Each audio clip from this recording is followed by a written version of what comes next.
tự cào xuống đây mua hắn cũng lật đi. Đây. Đồ mẹ tự cào xuống đây mua hắn lật hết. Điện một qua vô. Điện một qua. Nè. Tới đi.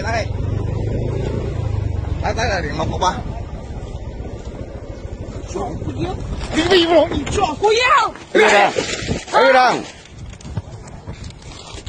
Против Путина пошли! Против Путина! Против Путина! Gọi công an tới. Против Путина, свинина. Ты против Путина пошел. Ты предатель моей родины. Ты предатель России. Ты предатель России.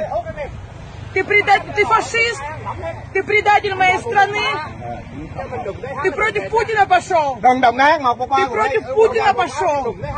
Ты против Путина пошел или что? Ты против Путина пошел. Ты против Путина пошел. Ты против Путина пошел. Ты против ям вашу страну. Ở đâu đây? Пока. Cái đoạn này. Cái đoạn này. Ôi.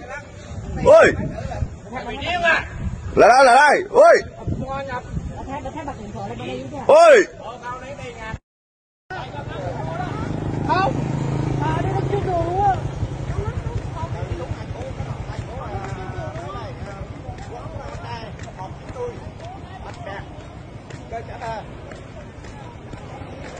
Một cái nuôi bạch đàn kinh số cây thấy gì? Hai chào em. Hai chú cào nước.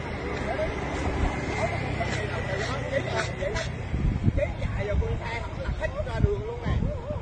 Con người Tây, con người Tây của